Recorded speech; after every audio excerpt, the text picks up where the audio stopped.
How do we stop losing control when our boys whine? This was the original question, and although I covered it in another section of this course, there are more insights here worth sharing. Hi Robin, thanks for contacting me.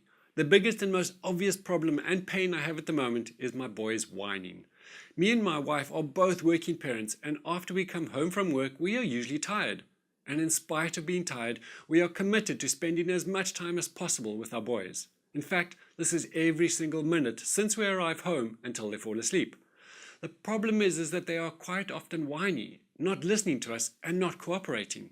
And when you add us being tired at the same time, you can only imagine how quickly the situation gets out of control.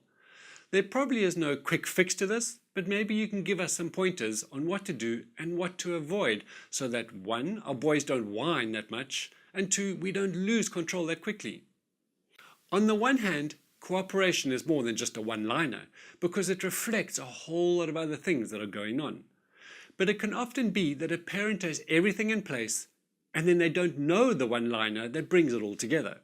So the fact that this parent seems driven to learn and be motivated to find great solutions opposed to just looking for a quick fix implies that he probably has many of the other things in place.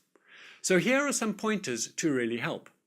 I spend a lot of time with the whining example in the course on the alternatives to saying no, because most parents generally just say don't whine, but here is a great solution. So regardless of the issue your child is whining about, what seems to bug us the most is the way in which they bring it to our attention. When they whine like that, it kind of comes from this victim-entitlement attitude that pushes our buttons. And if I asked you, if your son came to you and said, "Dad, something isn't working for me. Can we chat about it, please?" I reckon that you would be very willing to see how you can sort it out for him, right? Now, they may be too young to use that kind of language in your situation, but the issue is the same. A person who is whining is usually complaining that something isn't working for them, and they are needing something from you. Maybe it's some attention, an object, or an ear just to listen to them.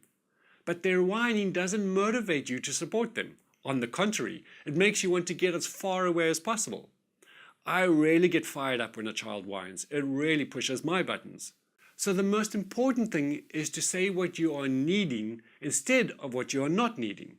So instead of don't whine, try say, "Please speak to me in a clear voice so that I can hear what you're needing and I can see how to support you."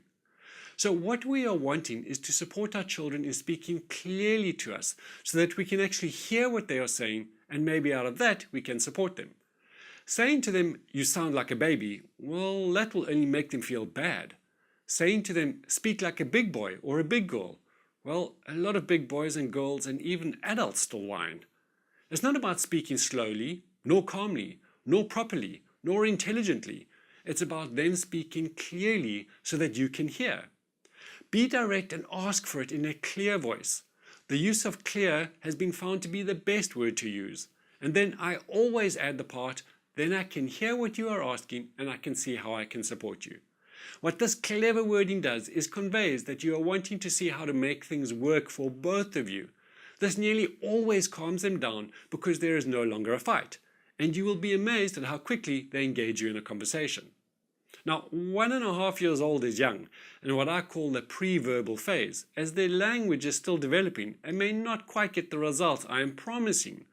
But still say these things to him, as this is laying down the neural pathways of what he will do later on. Now, you also asked the question about ways to avoid losing control. This is another great question and has so many answers. My suggestion is learn the skills and the alternatives to saying no course that you have. Print out the summary sheets and stick them up around the house. Why? Well, for 2 reasons. When you and your wife have alternatives to try, you immediately are more focused on what you can do instead of what is going on. As a result of this, you will have more patience. And second, when you use these skills, you will get better results, which means greater connection and more cooperation, which in turn gives you more space, rest, and patience. It's a cyclical process in so many ways.